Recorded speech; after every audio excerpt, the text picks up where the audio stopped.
Hey there everyone, and welcome to another daily dose of Aether Raids. Today's video features two matches. This first one is a prison setup. Right off the bat, the biggest weakness on this map is that the Triandra is super exposed. You just break the two structures below the Aether Fountain, the Aether Amphorae, and sniper from over that structure for free enemy aggression. Without the refresher, the enemy's actions become a lot more telegraphed. There is a wild card in the Notes Pathfinder, but as long as you can take that out pretty quickly, you'll be fine. I sent in the Sita team for this match. I kick things off by taking out the Triandra. Obviously, the idea here is that it removes a whole lot of unpleasant possibilities for the enemy's advance once the refresher is gone. So I just decided to take her out immediately. I was actually pretty surprised to find out that Uller couldn't double her. I'm not used to that since she's so fast. But with the power of effective damage and a sky-high attack stat, she was able to get the job done anyway. So after this, the enemy's advance is pretty telegraphed, I would say. The only wild card is the Pathfinder. And fortunately for me, Note decided to just expose herself. So I took her out immediately before taking a bit of thinking time. After my thinking time session, I decided that I would just retreat and wait to see what the Cavs decided to do. I was fairly confident that neither of them would get a reposition from Bramimont. I actually tried to draw Nyx and or Bramimont over to the left by breaking that block with Peony, but neither of them took the bait. And then on the next turn, Sita was able to take out both cavalry. For better or for worse, the Leaf died in one hit, so did the Veronica, which prevented Sita from activating Gale Force. It's not a huge deal, but it did prevent me from destroying the Bolt Tower. Eventually, I actually decided to just take the Bolt Tower hit on every unit except for my two Sitas, because those are the two who are best equipped to fight Nifl, and I mean, obviously Uller can fight Nifl as well. But she doesn't take a counterattack, so my other units just basically don't need the HP. I got a little surprised by the Bramimont's Hardy Bearing and eventually decided to change course, take out the Golden Deer flag, and have Azura Gale Force through the Bramimont. Since my units did take the Bolt Tower hit, she is able to warp over to Uller. I decided to break the Aether Amphorae, thinking, okay, maybe one of them goes up the top area.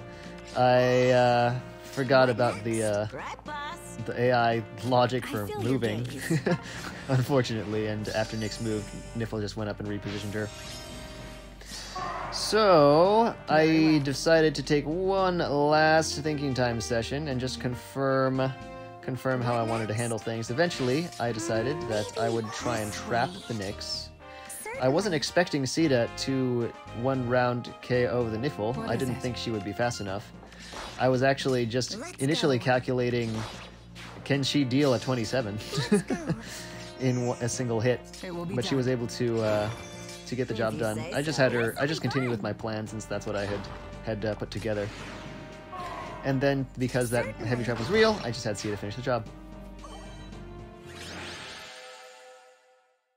This second map looks like it was designed to be a 7-slot trap, but I'm not entirely sure.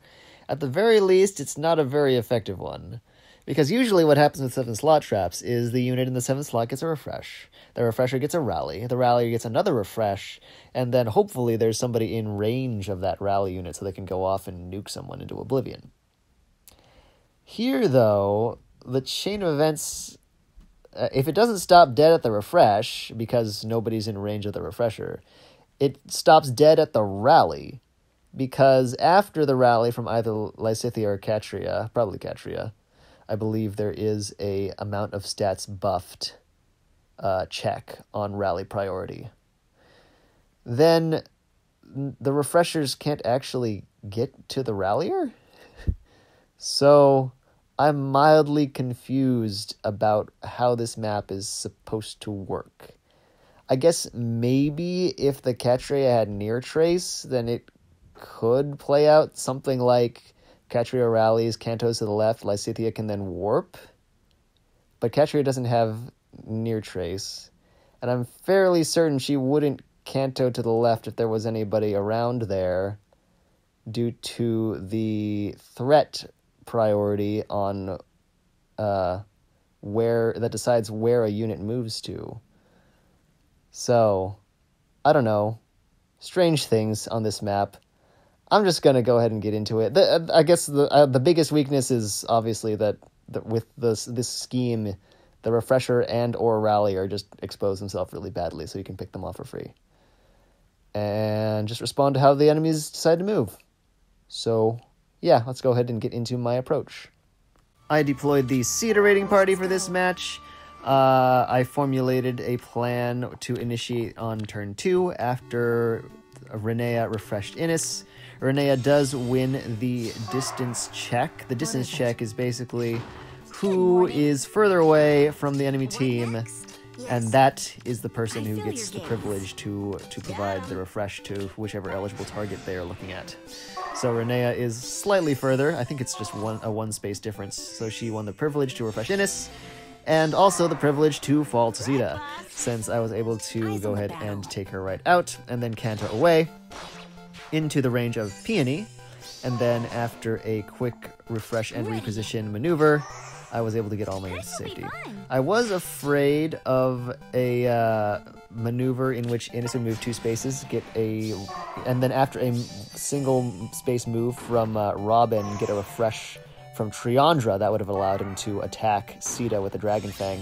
But eventually I decided that he was going to get a rally instead, and it was... So I was wrong on so many counts. First off, I thought Catcher was going to provide the rally and then Kanto back with Near Trace, completely forgetting the fact that she doesn't even have Near Trace. Second, Innis didn't even move 2 spaces. He moved 1 space and broke a block. And, yeah. So I don't know what I was thinking there. Regardless, I was able to do a bit of cleanup, take out some of the enemies. With the power of Gentle Dream, Ula was able to take out Innis, the final big threat to my existence, I guess. I did need to refresh Uller to get her out of harm's way, since the note does have Pathfinder, and she actually did end up moving to the left, which, I mean, you kind of expect, really. There's nothing for her on the right side. So after this, it's mostly just cleanup.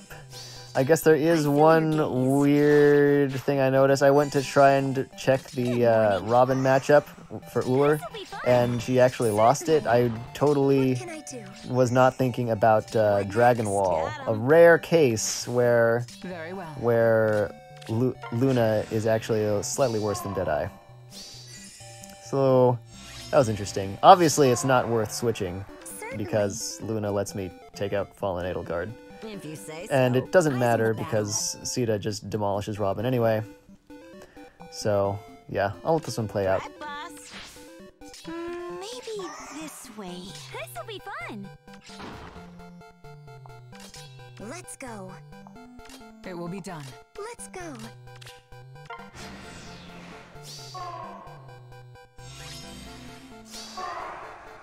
I feel your gaze.